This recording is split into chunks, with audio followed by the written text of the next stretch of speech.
여호와께서 사울을 떠나 다윗과 함께 계심으로 사울이 그를 두려워한지라. 그러므로 사울이 그를 자기 곁에서 떠나게 하고 그를 천부장으로 삼음에 그가 백성 앞에 출입하며 다윗이 그의 모든 일을 지혜롭게 행하니라. 여호와께서 그와 함께 계시니라.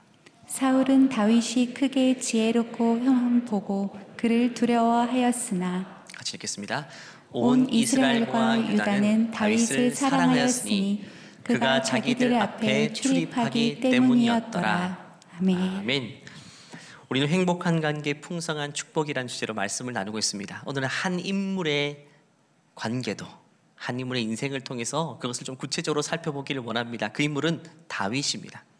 우리 인생에도 참 다양한 사람이 있는 것처럼 다윗의 인생에도 다양한 사람들이 주위에 있었습니다. 그 인물들을 크게 두 가지로 나누자면 다윗의 대적자, 그리고 다윗의 동역자가 있었습니다. 다윗을 참 힘들게 했고 가는 곳마다 태클을 걸고 격동시켰던 대적자가 있는 반면, 또 다윗을 끔찍이 아꼈던 그의 마음과 같은 마음을 품었던 동역자들도 다윗의 인생에 참 많이 있었어요. 다윗의 인생에 빼놓을 수 없는 세 명의 인물을 거론하자면 다 공감하시겠지만, 첫 번째는 골리앗이고, 두 번째는 사울 왕이고, 세 번째는 사울 왕의 아들 요나단입니다. 요나단을 제외하고 골리앗과 사울은 대적자에 속하는 사람들이죠. 다윗을 참 힘들게 했던 사람이고, 요나단은 다윗의 동역자입니다. 같은 마음으로 다윗을 위해 참 헌신해 주었던 소중한 버시자 친구였던 것이죠. 다윗은 사무엘 선자로부터 10대 어린 나이에 너는 왕이 될 것이야 라고 기름 부음 받았습니다. 그런데 여러분, 왕으로 임명받는 것보다 더 중요한 것은 왕으로 성장하는 것입니다. 왕으로 전혀 준비되지 않고 그 자리에 오르기만 한다면 그는 그 자리에서 자기 역할 감당 못할 거예요.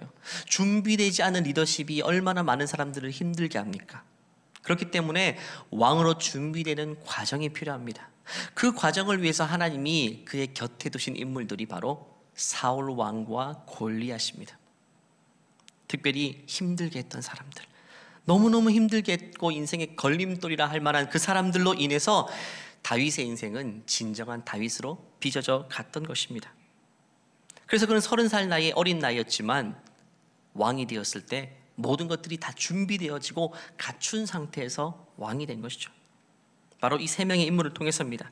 한마디로 그의 마음을 지지해주는 사람을 통해서도 그를 세워나가시지만, 더 중요한 것은 뭐냐면요, 그를 대적하는 사람들, 태클을 걸고 힘들게 하는 그 사람들을 통해서도 하나님은 다윗의 인생을 준비시켜 가셨던 것입니다.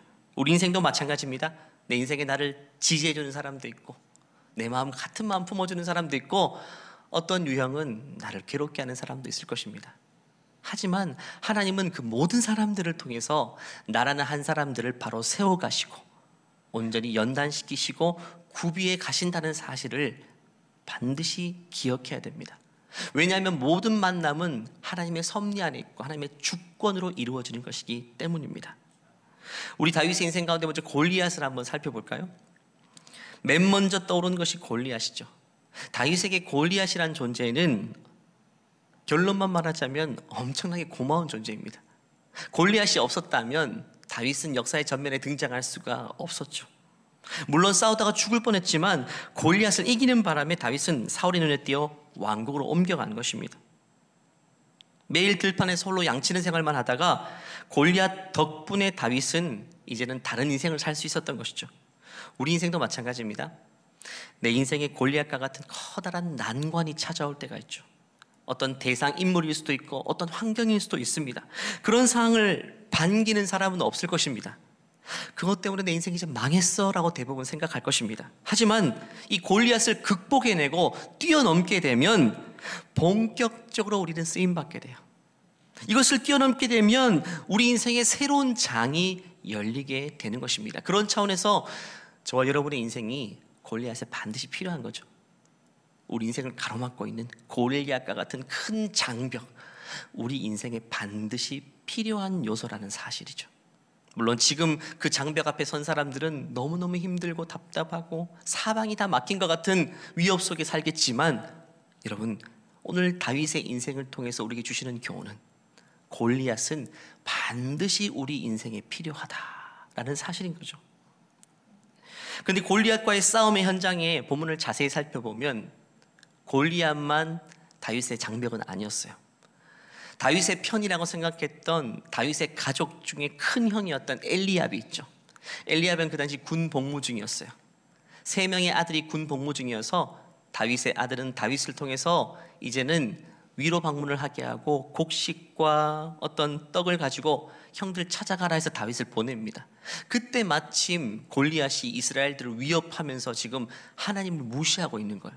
그 말을 듣고 다윗이 도저히 참다 못해 이런 말을 이렇게 이야기합니다. 저 덩치 큰 덩어리같이 생긴 놈이 어디 우리 하나님을 무시하느냐? 내가 가서 손 좀 봐줘야 되겠다. 이렇게 말하는 걸 옆에 형이 듣고 형이 어떻게 반응한지 아십니까? 동생이 위문 왔으니까 얼마나 고맙습니까? 그런데 고마워하기는커녕 엄청 혹독하게 혼을 냅니다. 같이 한번 읽어볼까요? 28절입니다. 큰형 엘리압이 다윗이 사람들에게 하는 말을 들은지라 그가 다윗에게 노를 바라여 이르되 내가 어찌하여 이리로 내려왔느냐? 들에 있는 양들을 누구에게 맡겼느냐? 나는 내 교만과 내 마음의 완악함을 아노니 내가 전쟁을 구경하러 왔노라. 너는 막내면서 아버지 양이나 치고 있을 것이지 전쟁 구경으로 여기까지 왔냐? 전쟁 구경하러 온 게 아니죠. 형을 위문하 온 겁니다. 맛있는 거 싸들고. 그때 무시하죠. 그러면서 너는 전쟁 구경하러 왔다. 너는 한 주먹거리도 안 되면서 말만 그럴싸하게 떠드는 놈이구나. 이렇게 말하는 거죠. 사실 형도 다 큰 장수지만 용기가 나지 않아서 골리앗 앞에 못 섰는데 이 막내가 지금 골리앗 앞에 서겠다고 하니까 화가 난 것 같아요. 뭔가 무시당한 것 같은 느낌이 든 것 같아요. 그래서 자기 동생을 무시했는데 이 장면뿐 아니고 사울은 자기 집안에서 다윗은 자기 집안에서 막내였는데 참 사랑받기보다는 관심받기보다는 참 많이 무시당했습니다. 막내여서 양치기를 했죠. 막내에게 그 귀한 아들은 그 험한 일들 잘 맡기지 않는데 다윗은 어릴 때부터 양치는 일을 도맡아서 했습니다. 형들은 그럴싸하게 군 복무도 하고 장수로서 일하고 있지만 막내 다윗은 그냥 이름 없이 빚도 없이 들판에서 그냥 지냈던 것입니다. 만약에 우리가 그렇게 산다면 자존감을 잃어버리게 되겠죠. 게다가 형이 자기에 고마워하지 않고 무시한다. 사람들에게 무시를 당하다 보면 이게 엄청난 상처입니다. 지속적으로 비난당하게 되면 우리는 상처받아서 속병이 생깁니다. 근데 중요한 것은 모두가 그런 건 아닙니다. 오늘 다윗을 보면요, 그런 말을 듣고도 별로 아랑곳하지 않습니다. 왜냐하면 다윗은요, 내면이 아주 단단한 사람이에요. 하나님의 사랑에 뿌리 깊이 박힌 사람, 누구보다도 들판에서 하나님과 동행하면서 나는 하나님께 사랑받고 있는 사람인지 자기 정체성이 확실했던 사람이기 때문에 사람들이 비난하든 무시하든 그 말이 막 크게 와닿지는 않습니다. 근데 많은 사람들은요, 그런 말들을 들으면 자기 자신을 잃어버려요. 얼마나 아파하는지 모릅니다. 어떤 사람에게는 똑같은 비난이지만 인생의 걸림돌이 되는 사람이 있고, 어떤 사람에게는 오히려 그런 말들이 그의 인생을 단단하게 해주는 성장판이 되기도 하고 디딤돌이 되기도 한다는 것입니다. 결국 이건 중요한 원리입니다. 내가 어떤 상황 가운데 있느냐가 중요한 것이 아니라 내가 어떤 사람으로 서 있느냐가 훨씬 더 중요합니다. 우리 자녀가 비난받고 공격받고 무시당하는 자리에 있으면 부모로서 뭘 해주죠? 그 환경을 바꿔주죠. 자리를 옮겨주죠. 학교에서 그런 일이 있다면 학교를 바꿔주기도 하고 학원도 마찬가지고 환경을 바꿔주는 것이 부모의 역할이지만 여러분, 그것보다 더 중요한 부모의 역할이 있습니다. 환경은 아무리 거기서 거기로 옮겨진다 할지라도 세상 전체가 그렇기 때문에 우리 자녀는 상처받을 수밖에 없고 우리 자녀에게도 대적자가 생길 수밖에 없습니다. 더 중요한 건 뭐냐 하면 우리 자녀의 내면을 제대로 단단하게 만들어주는 게 중요합니다. 다윗처럼 말이죠. 너는 하나님께 사랑받고 있는 사람이니까 사람들이 너에게 비난의 화살을 주고 너를 조롱하고 너를 해를 끼칠더라도 그걸로 인해 상처받지만 너는 여전히 하나님의 존귀한 사람이야. 그런 것 아랑곳하지 말고 그냥 지나가면 돼. 이렇게 내면을 단단하게 해주는 그런 부모의 역할을 감당해야 돼요. 물론 환경도 옮겨줘야 되겠죠. 하지만 환경만 바꾸어주는 것으로 내 역할을 다 했다고 생각하면 안 되는 것입니다. 여러분, 철이 철을 날카롭게 하듯이 우리 인생은요, 그런 비난의 화살을 맞고 수모를 겪는 것을 통해서 우리는 반드시 성장하는 부분이 있습니다. 잠언 27장 말씀 보면 이런 말씀이 있죠. 철을 날카롭게 하는 것 같이 사람이 그의 친구의 얼굴을 빛나게 한다. 나를 지지해주는 좋은 만남이 나를 빛나게 해주기도 하지만 철이 철을 날카롭게 하듯이 여러분, 철이 철을 칠 때 얼마나 아픕니까? 하지만 그걸 통해 날카로워지고 단단해지고 연단되는 과정을 겪는다는 거죠. 그래서 다윗은 큰형 엘리압의 비난에도 상처받기는커녕 여전히 자기 소명의 자리를 지킵니다. 그런데 그를 향한 비난이 이게 끝이 아닙니다. 골리앗 앞에 서고자 할 때 또 한 사람이 다윗을 비난하고 무시합니다.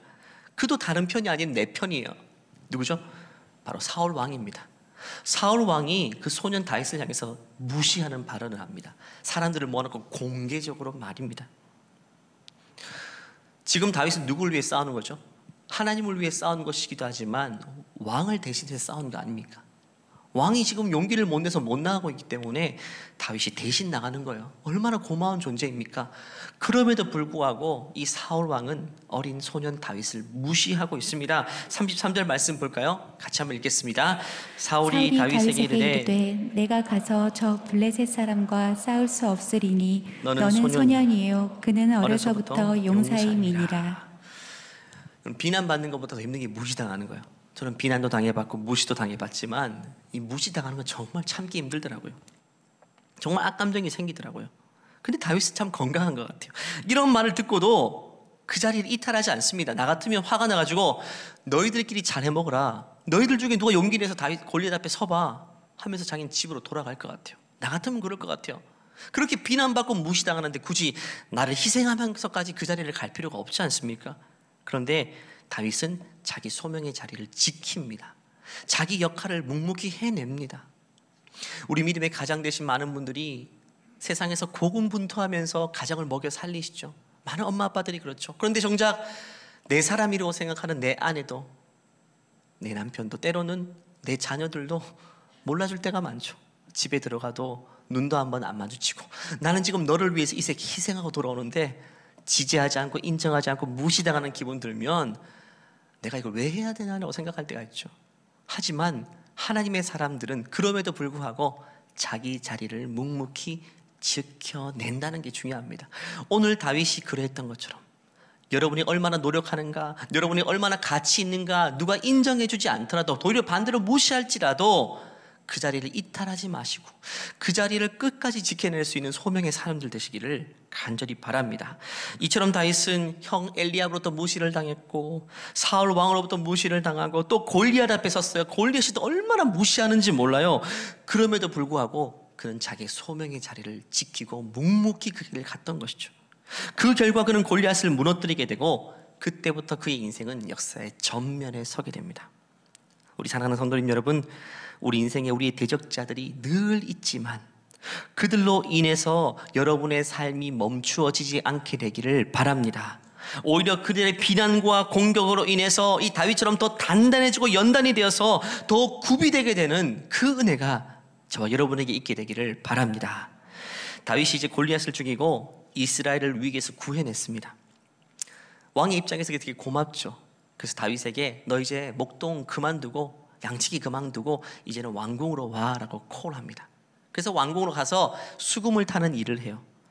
맡겨준 일마다 너무 다윗이 감당을 잘하니까 어느 날 총리, 나라의 국방력을 관할하는 국방 총리의 자리에 올리게 됩니다. 우리 5절 말씀 보니까 다윗은 사울이 보내는 것마다 가서 지혜롭게 행하며 사울이 그를 군대의 장으로 삼았더니 온 백성이 합당하게 여겼고 사울의 신하들도 합당하게 여겼다라고 이야기합니다. 군대를 관할하는 장으로 삼았다. 이제 20살 남짓된 아이에게 그 막중한 책임을 지었다는 것은 진짜 믿을 만한 사람이었다는 것이죠. 그런데 여기서 끝나지 않죠. 백성들의 관심이 사울을 향해서 이렇게 기우는 걸 느끼는 순간 사울은 질투의 마음이 생기기 시작합니다. 처음에는 미움의 작은 마음으로 시작됐지만 이 작은 마음을 악령, 여기 표현 악령으로 되어 있지만 사탄 마귀가 가만히 있지 않죠. 이 작은 마음을 부풀려 가지고 미움을 그냥 증오로 바꾸게 되는데 오랜 시간이 걸리지 않습니다. 악신이 더 크게 사울에게 역사하니까 질투의 화신이 됩니다. 질투는 도를 넘어서 분노로 이어집니다. 처음에 이런 생각이었겠죠. 야, 저거 일 잘하네, 이런 생각이겠죠. 일 잘한다. 사람들이 박수 쳐주네. 저거 좀 미운데 라는 생각이 들었을 거예요. 저거 밉다라고 시작했지만 그 마음을 다스리지 못하니까 저 죽이고 싶은데 이렇게 된 거예요. 저 죽이고 싶은데, 나는 왕이니까 힘이 있는데 저 죽이고 싶은데, 또 그 마음을 다스리지 못하니까 마귀가 트니까 그거 죽여야겠다. 죽이고 싶은 데에서 죽여야겠다라고 또 마음이 옮겨가게 되는 것입니다. 누구 일이라고요? 10절 11절 말씀 보니까 이게 누구 일인지 한번 볼까요? 같이 읽겠습니다.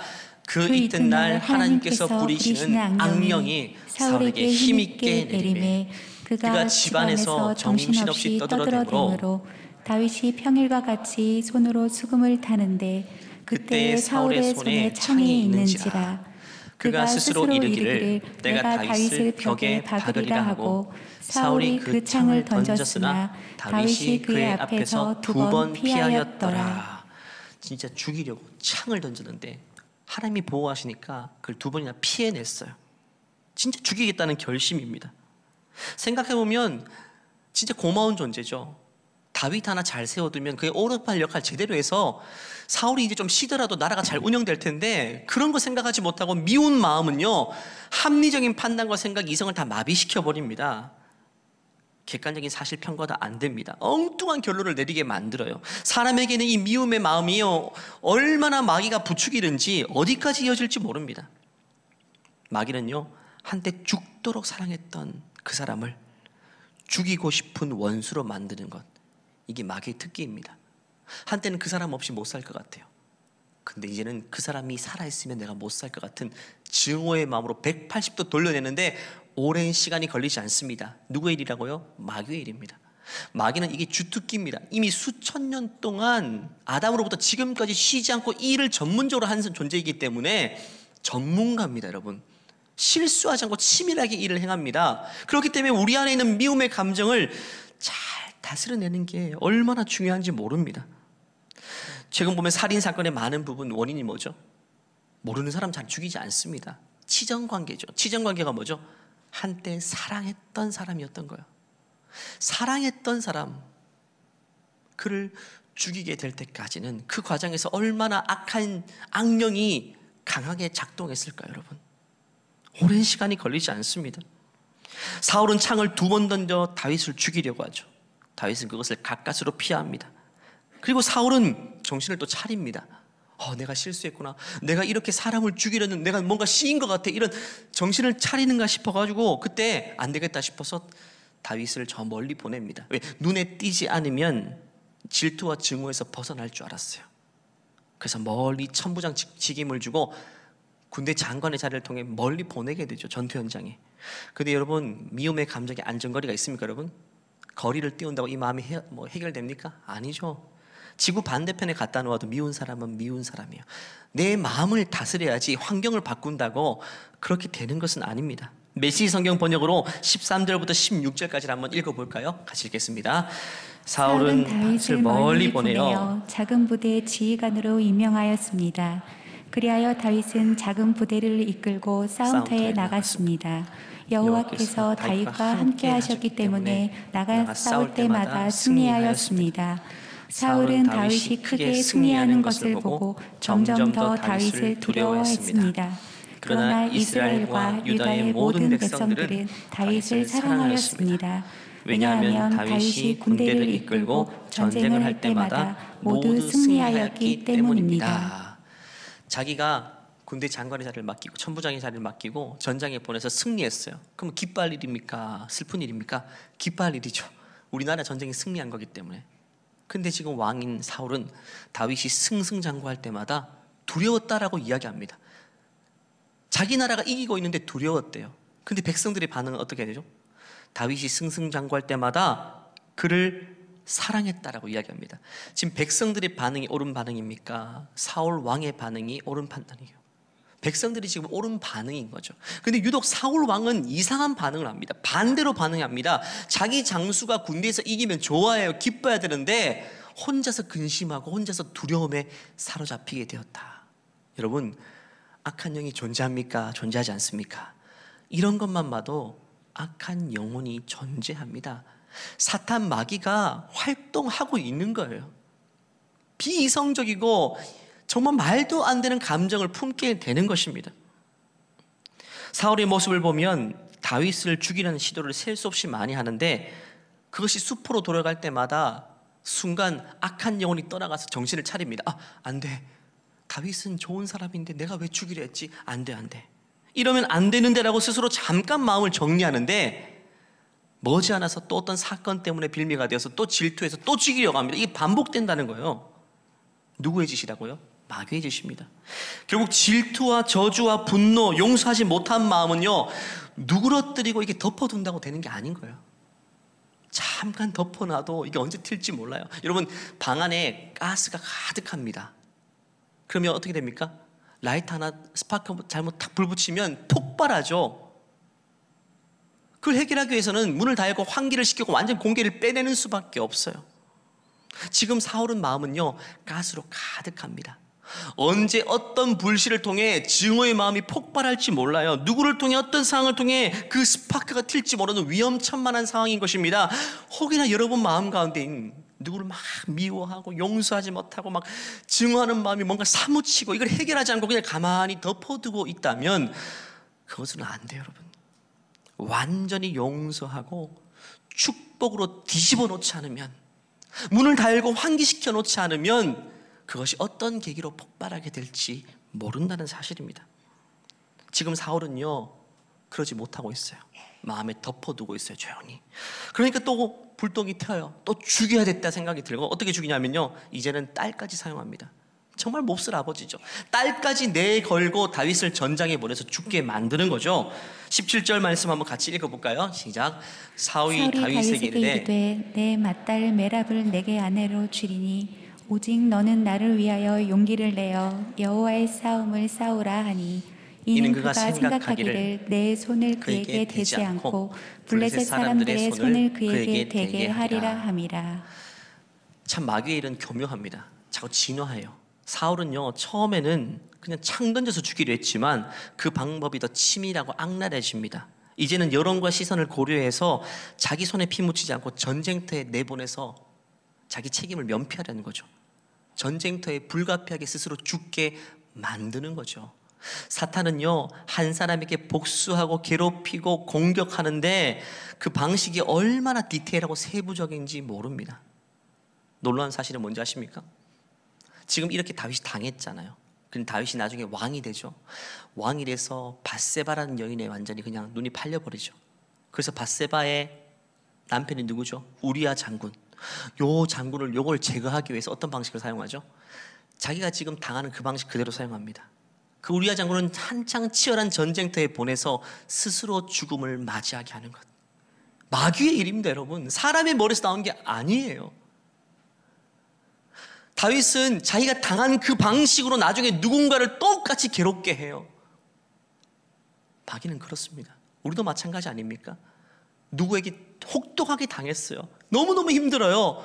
그런데 나중에요, 그 마음을 다스리지 않으면, 누구를 용서해버리지 않으면 나는 똑같은 방식으로 언젠가 또 누구에게 나는 공격하고 있다는 사실이에요. 조심해야 되는 거예요. 우리의 마음을 지난주 설교 주맥처럼 용서로 다 끝내버려야 돼요. 무덤을 2개씩이나 파고 그도 묻혀놓고 나도 무덤 속에 누워있는 것 같은 용서하지 못한 마음에서 완전히 자유해지기 위해서는 이제는 그를 이해하는 걸 넘어서 용서하고, 이제는 너무너무 힘든 일이지만 축복하면서 이 모든 일의 종지부를 찍는 것이 사탄 마귀가 틈타지 못할 틈을 안 주는 완벽한 해결책이 되는 것입니다. 그래서 1절 2절 말씀 보니까 사울이 그의 아들 요나단과 그의 모든 신하에게 다윗을 죽이라고 말했다. 이제는 어떻게 하는지 아십니까?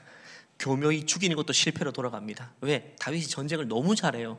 전쟁터에 내보내도 승승장구하니까 다윗은 20살 남짓의 나이에 전쟁의 신으로 불렸습니다. 알렉산더 대왕 아시죠? 20대 후반에 인도를 제외하고 유럽과 아시아를 다 점령하고 나서 더 이상 점령할 땅이 없어서 통곡했던 그 왕. 그의 스승은 아리스토텔레스였죠. 근데 다윗은 들판에서 하나님께로부터 어릴 때부터 전술을 배웠고 지혜를 배웠고 짐승과 싸운 전투력을 배웠던 사람. 그러니까 전장에 나가는 곳마다 승승장구하는 거죠. 그래서 사울은 안 되겠다 싶어서 이제는 아예 대놓고 죽여야 되겠다고 결심합니다. 모든 군사를 다 동원해서 쟤 죽여라 라고 이야기합니다. 그게 1절 2절 내용인데요, 다시 읽어보면요, 사울이 그 아들 요나단과 그의 모든 신하에게 다윗을 죽이라고 말했다. 사울이 그 아들 요나단이 다윗을 심히 좋아하므로 그가 다윗에게 말하리되 내 아버지 사위를 너를 죽이기를 꾀하시느니라. 그러므로 이 청년이 아침에 조심하여 은밀한 곳에 숨어 있으라. 여기서 등장하는 사람이 누구죠? 요나단입니다. 인생의 절대절명의 위기의 순간에 하나님은 요나단을 보내서 다윗이 위기를 넘어가게 하십니다. 여러분 인생의 위기가 찾아왔습니까? 사방의 우겨쌈 같은 절대절명의 위기의 순간에 하나님은 그 순간에 누구를 보내주십니까? 우리 인생에 정말 소중한 사람을 보내주십니다. 그 만남을 통해서 위기를 뛰어넘게 하시는 거죠. 여러분 너무너무 힘들 때 기도하세요. 하나님, 나에게도 지금 요나단 같은 내 인생을 구원해 줄 참 좋은 친구가 필요해요. 하나님 나 좀 도와주세요. 우리 인생도 마찬가지죠. 우리 인생에도 골리앗과 같은 무지막지하게 우리를 삼키기 위해 우리를 위협하는 세력을 만날 수도 있고요. 사울 왕처럼 우리를 무너뜨리기 위해서 치밀하게 계획적으로 접근하는 사람을 만날 수도 있고, 하지만 요나단처럼 하나님이 보내신 사람처럼 주님의 손과 발이 되어서 나를 섬겨주고 나를 위해주고 나를 이 위기에서 구해줄 그런 사람도 하나님은 우리 인생에 붙여주시는 겁니다. 아버지 사울 왕이 다윗을 죽이기로 제대로 결심했다는 사실을 알고 요나단은 다윗을 살려주기 위해서 아버지를 찾아갑니다. 그래서 아버지에게 이렇게 호소합니다. 그 내용을 메시지 성경 번역으로 한번 읽어볼까요? 같이 읽겠습니다. 요나단은 자기 아버지 사울과 이야기를 했습니다. 요나단은 다윗에 대해 좋은 말을 했습니다. 요나단이 말했습니다. 아버지는 왕이십니다. 아버지의 종 다윗에게 나쁜 일을 하지 마십시오. 다윗은 아버지에게 나쁜 일을 하지 않았습니다. 다윗이 한 일은 오히려 아버지에게 크게 도움이 되었습니다. 다윗은 자기 목숨을 걸고 블레셋 사람 골리앗을 죽였습니다. 여호와께서는 온 이스라엘이 큰 승리를 거두게 하셨습니다. 아버지도 그것을 보시고 기뻐하셨는데 왜 다윗에게 나쁜 일을 하려 하십니까? 다윗은 죄가 없습니다. 그를 죽일 이유가 없습니다. 사울은 요나단의 말을 듣고 이렇게 약속하였습니다. 여호와께 맹세하지만 나는 결코 다윗을 죽이지 않겠다. 또 정신을 차려요. 참 사울 이상해요. 또 악신이 잠깐 떠나가더니 정신을 차리고 내가 무슨 짓을 하려고 했지? 내가 소중한 다윗을 또 죽이려 했구나. 또 정신을 차리는가 싶더니 또 머지않아서 또 창을 가지고 또 던지려고 합니다. 다윗의 인생이 다트도 아닌데 볼 때마다 막 던지려 하니까 다윗이 더 이상 살 수가 없어요. 그래서 9절부터 11절, 10절, 11절 말씀 보니까 사울이 손에 창을 들고 자기 집에 앉아 있을 때 여호와께서 보내신 나쁜 영이 사울에게 들어갔습니다. 마음에 있는 분노를 해결하지 못하니까 악한 영이 또 그걸 틈타가지고 다윗은 그 앞에서 수금을 타고 있었습니다. 사울은 창을 들어 다윗에게 던졌습니다.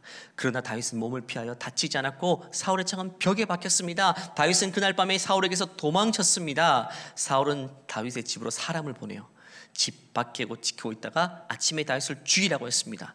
그러나 다윗의 아내인 미갈이 다윗에게 말해 주었습니다. 당신은 오늘 밤 안으로 도망쳐야 목숨을 건질 수 있어요. 지금 도망가지 않으면 내일 아침을 죽일 거예요. 미갈은 창문을 통해 다윗을 밖으로 내려보냈습니다. 그래서 다윗은 피했습니다. 미갈도 참 고마운 존재예요. 사울 왕의 딸입니다. 이걸 통해 알 수 있는 것은요, 사울의 집안 사람들은 사울 왕을 제외해놓고 그 아들도 그 딸도 다윗을 위하는 사람이었어요.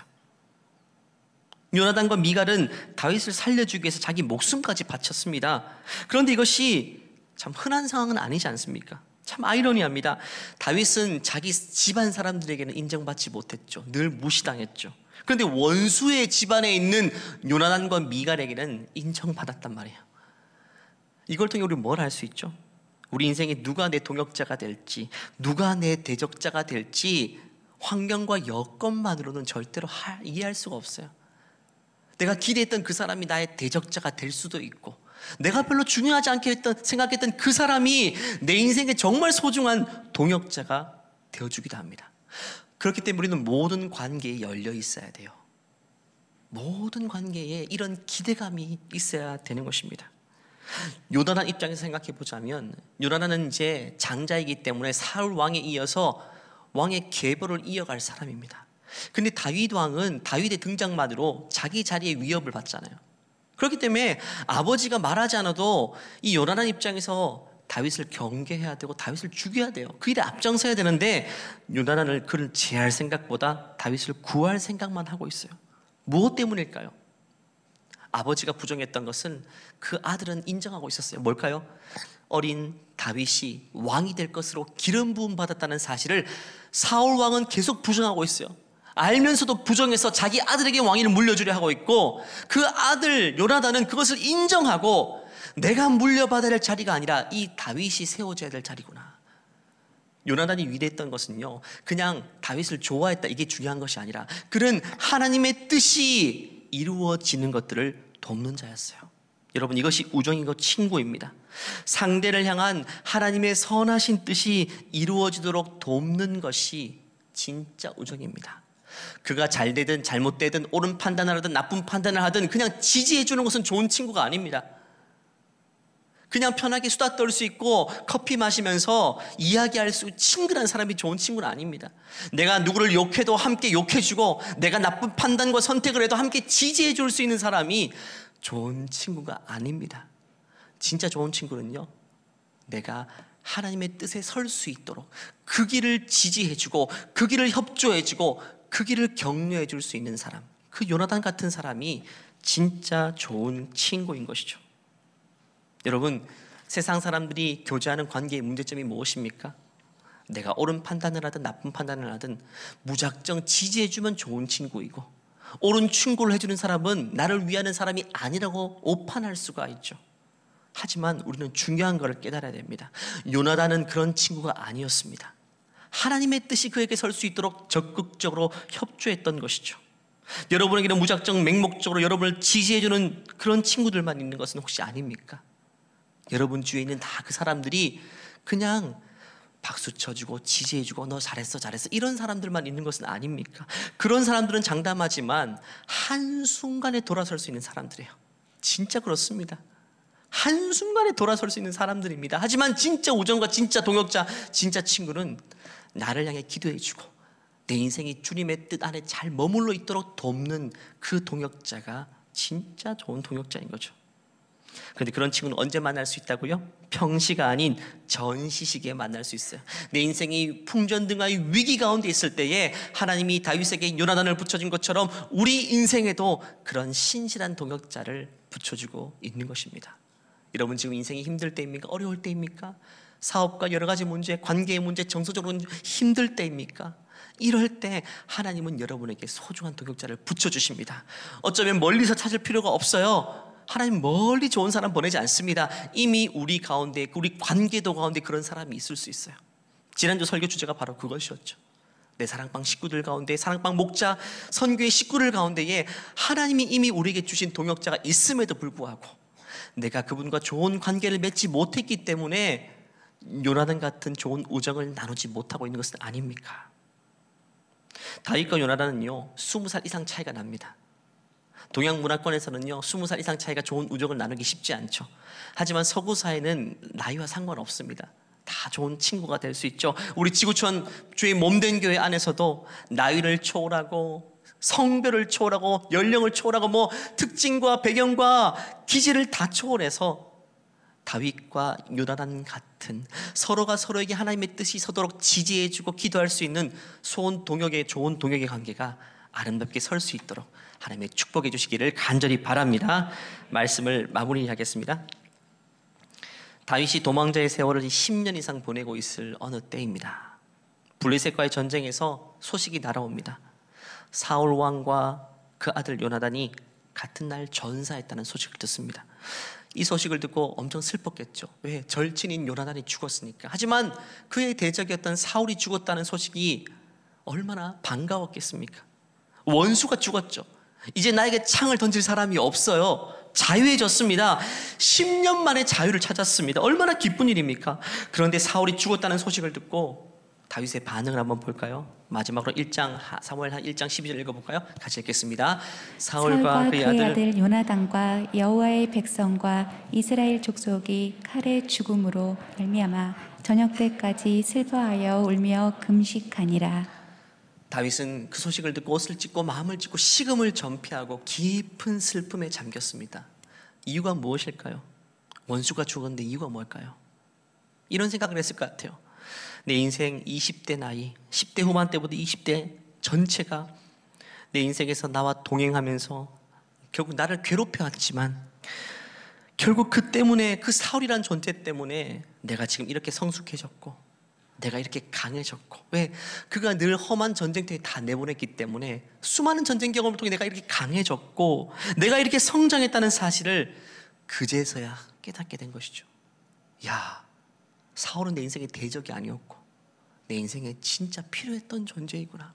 그래서 그의 사울 존재를 향해 연민이 느껴졌을 것 같아요. 나는 이렇게 주님께 쓰임받고 연단받아서 쓰임받는지만 그의 인생은 너무 불쌍한 거예요. 그렇게 한 사람을 증오하다가 전쟁터에서 목숨을 잃어 끝나버렸어요. 얼마나 연민이 생겼겠습니까? 여러분, 권투 선수에게 가장 필요한 존재가 스파링 파트너죠. 스파링 파트너는요, 실전처럼 치고받지만 다운시키진 않습니다.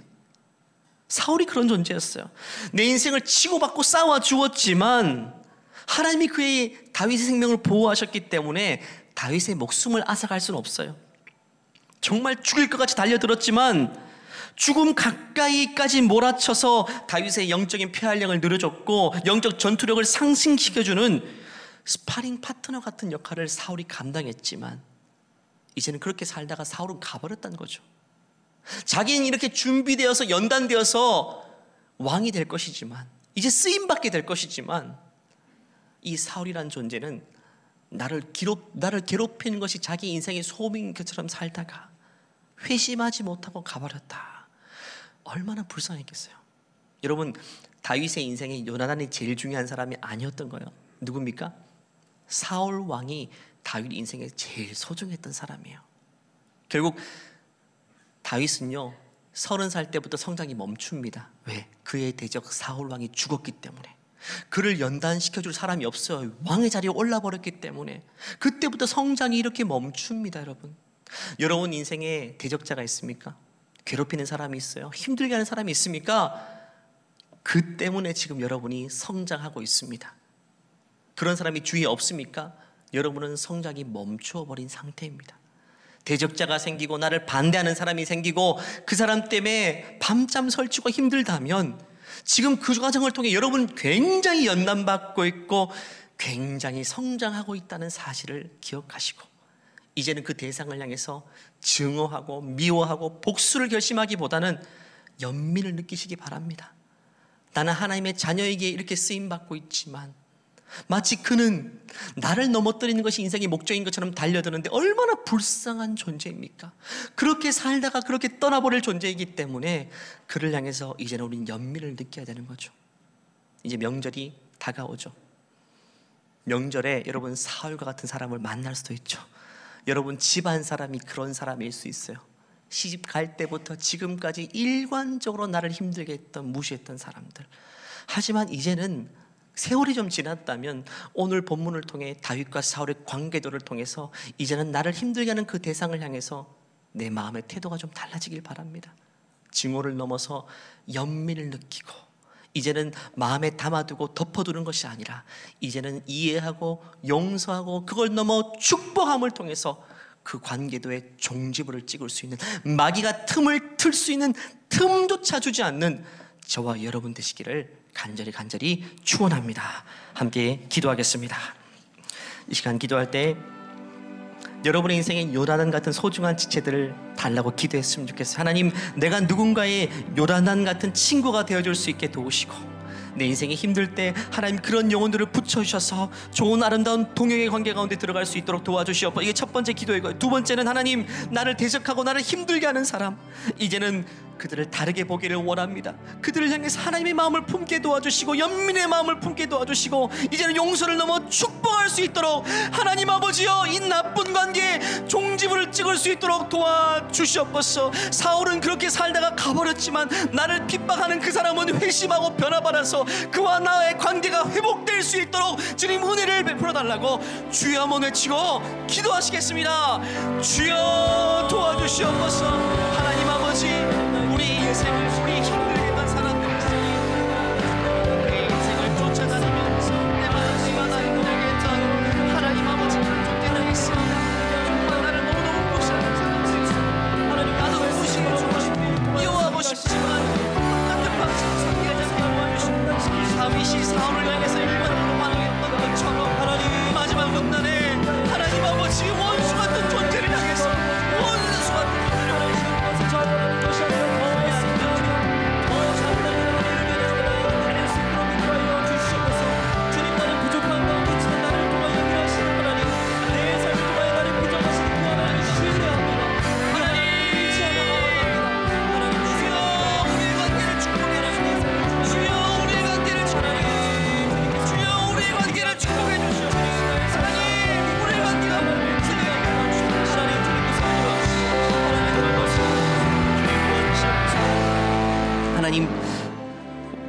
우리의 인생에도 골리앗과 같은 내 인생을 가로막는 거인과 같은 존재가 등장할 때가 있고, 내 인생에도 사울 같은 나를 집요하게 공격하고 나를 정말 무시하고 내 마음을 긁고 노는 사람을 만날 때도 있습니다.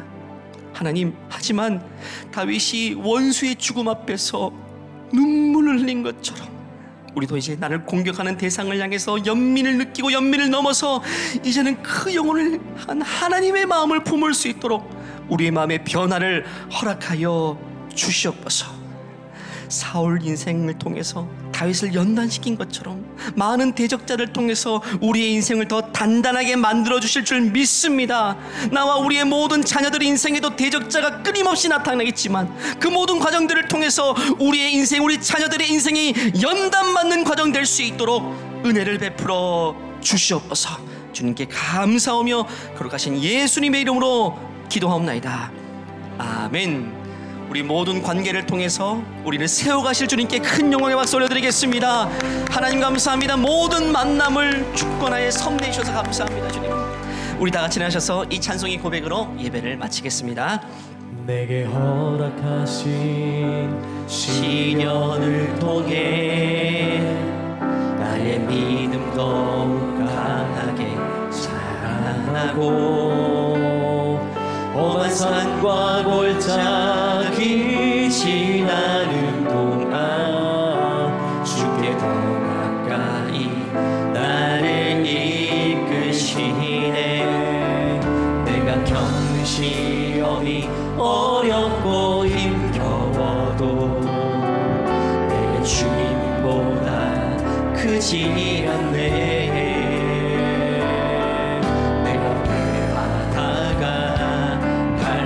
지지 않으면 주가 나로 바다 위 걷게 하리. 나는 믿네. 주의 능력으로 내 삶 새롭게 되리. 나는 믿네. 주의 능력으로 담대히 나가리라. 주와 함께 싸워 승리하리라. 날마다 믿음으로 나 살아. 모든 만남을 주관하시는 주님을 신뢰하시기 바랍니다. 주님 믿습니다. 주님을 신뢰합니다. 주의 능력으로 내 삶 새롭게 되리. 나는 믿네. 주의 능력으로 담대히 나가리라. 주와 함께 싸워 승리하리라. 날마다 믿음으로 나 두 손을 높이 들고 찬양합시다. 주와 함께 싸워. 주와 함께 싸워 승리하리라. 날마다 믿음으로 나 살아가리. 우리와 함께 싸워주실 주님께 영광의 박수 올려드립니다. 감사합니다. 주님, 우리를 넘어지지 않게 하시고 우리를 망하지 않게 하시고 우리를 지켜주실 주님께 영광의 박수 올려드립니다. 주님, 하나님 아버지, 이제는 우리 주 예수 그리스도의 은혜와 하나님의 무한하신 사랑과 우리 안에 내주하시는 성령의 역사가 모든 만남이 하나님의 주권하에 있다는 사실을 인정하고 나를 괴롭히고 나를 힘들게 하는 대적자들을 또한 하나님의 섭리의 관계임을 인정하며 그들을 이해하려고 하고 그들에 향한 연민의 감정을 느끼고 하나님 결국에는 그들을 축복의 되기를 결단하는 모든 주의 자녀를 머리 위에 우리 믿음의 가정과 자녀들 위해 이제로부터 영원토록 함께 하시기를 간절히 축원하옵나이다. 아멘. 주님,